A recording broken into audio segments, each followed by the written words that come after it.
तेणु आज जितेबाला कृष्ण अर्जुनकर वार्तालाप चली से समय शून्यवाणी है ए रूपरे उच्च बाच होमते तौबेनी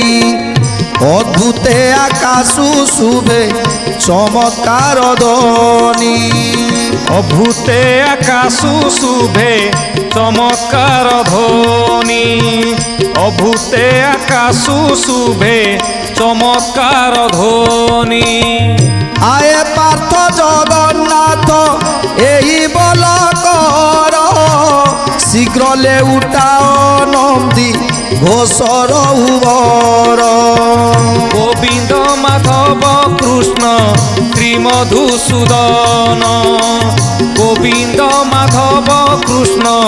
त्रिमधुसूदन नहिले तो देव कार्य नए जान सीद आग पछ विचारिण शत्रु कर बोध आग पछ विचारिण शत्रु कर बोध आग पछ विचारिण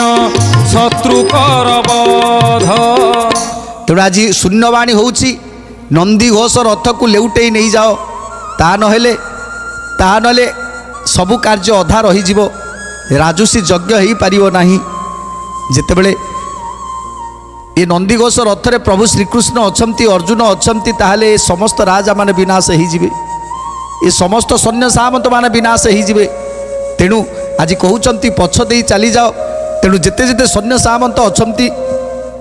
समस्त को मारी दुष्ट सैन्य मान को विनाश करी चली जातु। तेणु आज शून्यवाणी शुणी कौन करुछंती प्रभु निश्वास के जाई रथ उठे शून्य मार्गे से उठे शून्य मार्गे बाणासुर बाण बाण आसुछंती वेगे से आसुछंती वेगे बाणासुर बाण मान आसुछंती वेगे से आसुछंती वेगे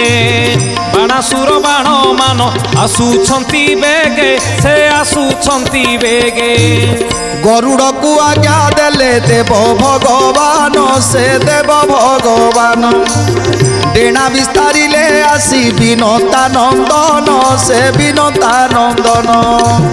डेणा विस्तारिले आसी विनता नंदन से विनता नंदन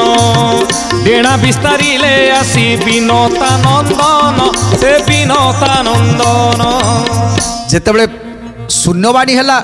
हे प्रभु आपण तोर रथ को बाही नहीं चली जातु लेउटी जातु सेतेबेले अर्जुन को आदेश देइछंती प्रभु रथटी को बाही नहीं चली गले। जितेबेले बाणासुर पछे पछे गोड़े गोड़े जाउछि सेतेबेले प्रभु गरुड़ को निर्देश देदेले हे गरुड़ तमे बाणासुर को अटकई दियो। प्रभु जेतेबेले कहिछंती प्रभुଙ୍କ कथारे आसी पहुँची गले गरुड़ सेतेबेले गरुड़र जो पक्षर पवन घात रे ये 49 पवन ठारू मध्य अधिक आज जेतेबेले जाउछंती बाणासुर निकट को बाणासुर जेते सैन्य सामंत थिले समस्त आकाश मार्ग रे उड़िले से पवन घात आज आकाश मार्ग रे समस्त उड़िले किए बण रे पड़िला तो किए पहाड़ रे पड़िला किए झरणा रे पड़िला किए समुद्र रे पड़िला किए नदी रे पड़िला एमिति समस्त सैन्य माने गरुड़ଙ୍କ पवन आघात रे पक्षर पवन आघात रे आज समस्त किए कुआडे बिछुड़ी ही पड़िले।